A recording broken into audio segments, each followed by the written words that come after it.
Sir, प्रदेश के विजयनगर में सबसे बड़ा ब्लैकमेल कांड वापस देखने को मिल रहा है, कांग्रेस से क्यों शांत बैठी है? देखिए, ये 1.25 साल से लगभग सरकार बीजेपी की है राजस्थान के अंदर, और इतने दावे किए हैं सरकार ने, आंकड़े प्रस्तुत किए हैं। हकीकत ये है कि लॉ एंड ऑर्डर, महिला उत्पीड़न, इस प्रकार के घिनौने अपराध लगातार बढ़ रहे हैं, और इस पर अंकुश लगाने के लिए सरकार ने अब तक सिर्फ आश्वासन ही दिया है। जब भी सरकार का जवाब आता है आश्वासन मिलते हैं, लेकिन जो प्रशासन में पकड़ होनी चाहिए पुलिस के ऊपर, जिस प्रभावशाली तरीके से सरकार का नियंत्रण होना चाहिए, उसमें कहीं कमी दिखती है मुझे, और इच्छा शक्ति की कमी है। उनकी प्रायोरिटीज़ अलग हैं, और दुख की बात है कि इस प्रकार के प्रकरण सामने आते हैं और समाज में लोगों में बहुत आक्रोश है। हमारी पार्टी ने विधानसभा के अंदर, विधानसभा के बाहर लगातार मुद्दों को उठाया है, लेकिन सरकार की जो लचर रवैया है, उसी का परिणाम है कि इस प्रकार की घटनाओं को अंजाम दिया जा रहा है। सचिन जी, लेकिन जिस तरह से विपक्ष की जो भूमिका रहती है हमेशा से ऐसे गंभीर मुद्दों पर, इस बार वह बिल्कुल भी नजर नहीं आ रही है। नहीं, ऐसा नहीं है। हम सब लोगों ने इस मुद्दे को उठाया है और न्याय मांगने की गुहार हम लोगों ने सरकार से लगाई है, लेकिन जैसा मैंने कहा कि जो रिएक्शन है, जो रिस्पांस है, जिस तरीके से सरकार को काम करना चाहिए इस मामले में, नहीं किया गया है। अभी भी मुझे लगता है कि जिस सख्ती से कार्रवाई होनी चाहिए नहीं हो रही है। सर, राजनीति में प्रदेश अध्यक्ष कह रहे हैं कि जो गहलोत सरकार की स्मार्ट फ्री योजना थी फोन की, उसमें सरकारी खजाने को लूटने का काम कांग्रेस सरकार ने किया था। अब इस प्रकार के आरोप लगाना सही नहीं है। आप सत्ता में हैं, 1.25 साल सरकार को हो गया है। अभी भी सिर्फ कांग्रेस को कोसना, कांग्रेस की सरकारों को गालियां देना या नेताओं को भला बुरा कहना, ये शोभा नहीं देता। अब आपको 1.25 साल में आपने अब तक क्या किया है, अब तक किस जो योजना पहले थी उनको सबको बंद किया है, और चाहे नौकरियां हो, चाहे लॉ एंड ऑर्डर हो, चाहे महंगाई हो, चाहे निवेश हो, सिर्फ घोषणा ही हुई है 1.25 साल में। और 1.25 साल पहला जो साल होता है बड़ा महत्वपूर्ण होता है, तो सरकार ने अपना वो समय गंवाया है। आपसी खींच, सरकार में आज कौन मंत्री है कौन नहीं किसी को मालूम नहीं है।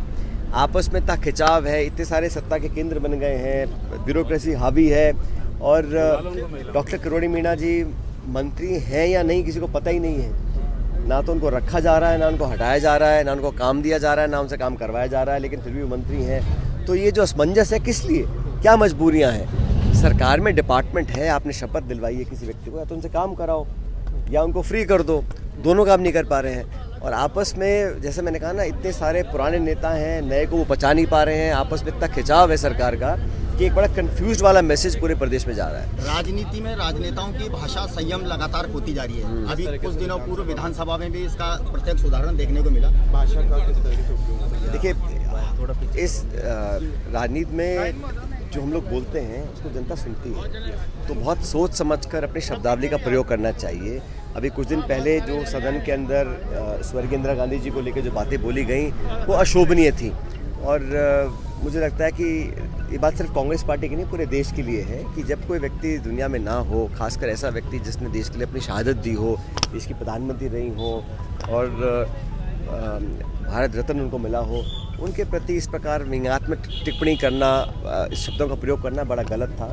लेकिन जनरली मुझे लगता है कि हर व्यक्ति को, हर नेता को सोच समझ के अपने शब्दों का प्रयोग करना चाहिए, और अगर आप किसी के प्रति मान सम्मान आदर प्रकट नहीं कर सकते तो उस पर छोटी और ओछी भाषा का प्रयोग बिल्कुल नहीं करना चाहिए। अभी आरएलपी ने जो सांसद हैं हनुमान बेनीवाल, उनका भी एक बयान आया था जिन्होंने भाजपाइयों को नौसी किया और कांग्रेसियों को कार्टून कहा था। मैंने ऐसा कोई बयान देखा नहीं है। सर, नियुक्तियाँ अभी भी अजमेर में अटकी हुई, आप पिछली बार भी आए थे, आपने कहा था कि जल्दी नियुक्ति होगी, सारी हो रही हैं भाई। तो हम लोगों ने मंडल अपने बना दिए हैं, और प्रदेश कांग्रेस कमेटी ने दिशा निर्देश भी दिया है। हमारे सारे सेक्रेटरीज लगातार दौरे कर रहे हैं, मीटिंग्स ले रहे हैं, और सरकार ने जो निकाय चुनाव थे उनको पोस्टपोन किया है, लेकिन हमारी जो इकाइयाँ हैं बड़ी सक्रिय हैं, और पूरे प्रदेश भर में, क्योंकि विधानसभा का सत्र चल रहा है, लेकिन सभी लोग दौरे कर रहे हैं और जनता के साथ अपने आप को कनेक्ट कर रहे हैं।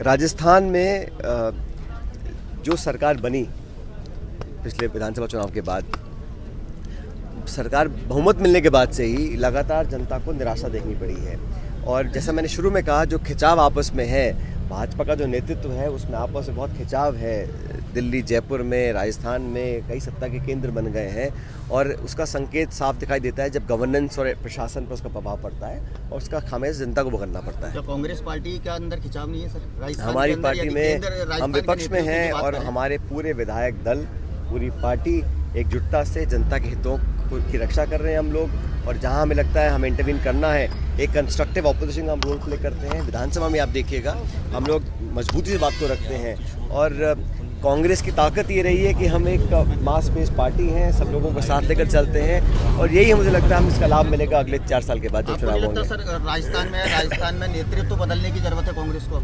हम सब मिलकर ही काम कर रहे हैं, अलग अलग व्यक्ति को जिम्मेदारी दी हुई है, जिसको जो जिम्मेदारी दी है वो बखूबी निभा रहे हैं।